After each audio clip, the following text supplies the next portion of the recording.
पूर्व बीजेपी प्रदेश अध्यक्ष अशोक परनामी ने उपराष्ट्रपति पद के लिए एनडीए उम्मीदवार सीपी राधाकृष्णन की उम्मीदवारी को बड़ा निर्णय बताया है और साथ ही उन्होंने कहा कि हर घर तिरंगा अभियान में राजस्थान के बीजेपी संगठन ने देश भर में अपनी साख साबित की है। हर घर तिरंगा अभियान को लेकर पूर्व बीजेपी प्रदेश अध्यक्ष से खास बातचीत की force India political editor Yogesh Sharma ने। राजस्थान की भारतीय जनता पार्टी ने हर घर तिरंगा अभियान और विभाजन विभीषिका से जुड़े कार्यक्रमों को लेकर कीर्तिमान बनाया है और ये कार्यक्रम राजस्थान के सभी जिलों में बहुत ही सक्रियता के साथ आयोजित किए गए।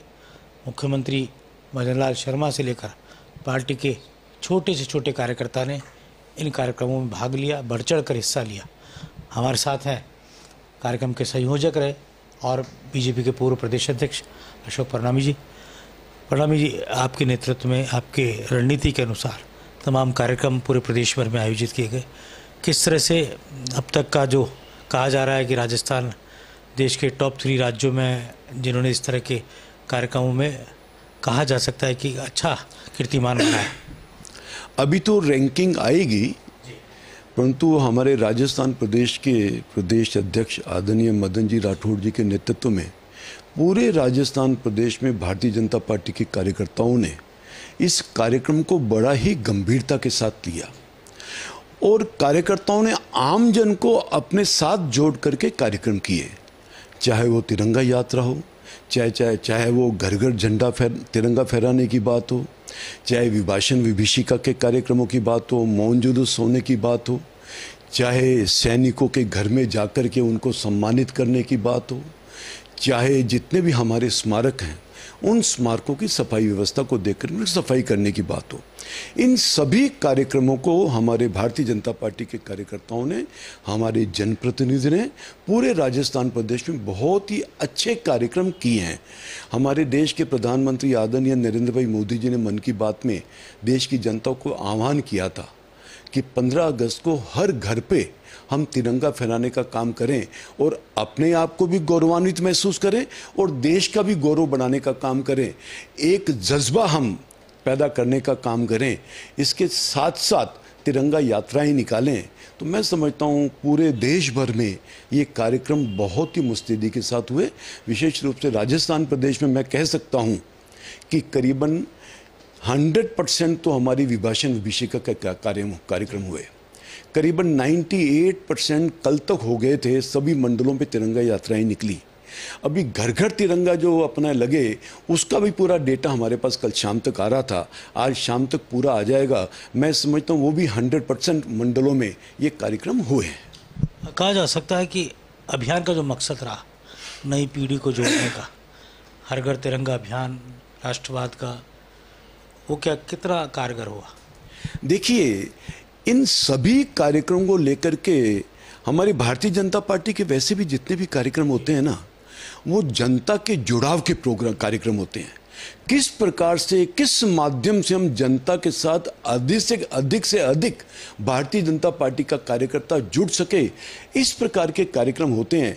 और यह जो कार्यक्रम प्रधानमंत्री जी ने दिया था, ये तो राष्ट्रीयता की एक भावना पैदा करने की बात थी।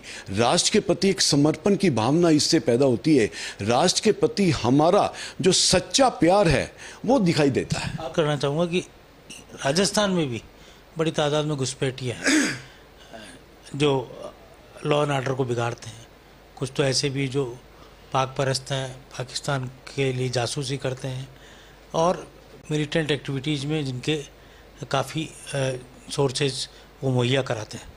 किस तरह से सरकार से आप डिमांड करते हैं कि उनको बाहर निकाला जाए? देखिए, सरकार की जो हमारी आज की तारीख में इंटेलिजेंस है, जो आईबी है, बहुत ही चुस्त है। आपने देखा होगा अभी भी उन्होंने कितने ही पाकिस्तान जो यहाँ पे जासूसी करते थे उनको पकड़ने का काम किया। एक महिला का नाम भी उसमें आया, उसको भी पकड़ने का काम किया। तो इस समय हमारे देश की जो इंटेलिजेंस है बहुत ही चुस्त और दुरुस्त है। यदि इस प्रकार की कोई भी एक्टिविटी होगी तो हमें मानना चाहिए सरकार उसको निकाल करके फेंकेगी। आखिरी सवाल आपसे, एनडीए ने अपना उपराष्ट्रपति का उम्मीदवार घोषित कर दिया है।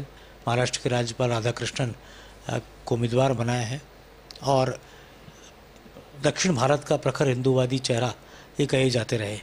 देखिए, मैं हमारे केंद्रीय नेतृत्व और हमारे देश के प्रधानमंत्री आदरणीय नरेंद्र भाई मोदी जी को बहुत बहुत धन्यवाद देना चाहता हूँ कि उन्होंने एक ऐसा कैंडिडेट उपराष्ट्रपति के लिए दिया है जो इंटेलेक्चुअल है, जो जमीन के साथ जुड़ा हुआ है, जिसने अखिल भारतीय विद्यार्थी परिषद में काम किया, आरएसएस में काम किया, भारतीय जनता पार्टी में काम किया, भारतीय जनता पार्टी के प्लेटफॉर्म पे 2 बार वो सांसद रहे और खेलों के साथ उनका बहुत ही लगाव है। मैं समझता हूँ बहुत ही अच्छा कैंडिडेट हमारे केंद्रीय नेतृत्व और हमारे देश के प्रधानमंत्री आदरणीय नरेंद्र भाई मोदी जी ने सीपी राधाकृष्णन जी को उपराष्ट्रपति का जो कैंडिडेट बनाया है, बहुत ही अच्छा सिलेक्शन है। 2 कार्यक्रम ऐसे रहे जो जिनके पीछे प्रणामी जी की सोच और दूरदर्शिता रही। मुख्यमंत्री भजनलाल शर्मा और बीजेपी के प्रदेश अध्यक्ष मदन राठौड़ का पूरा सपोर्ट इनको रहा।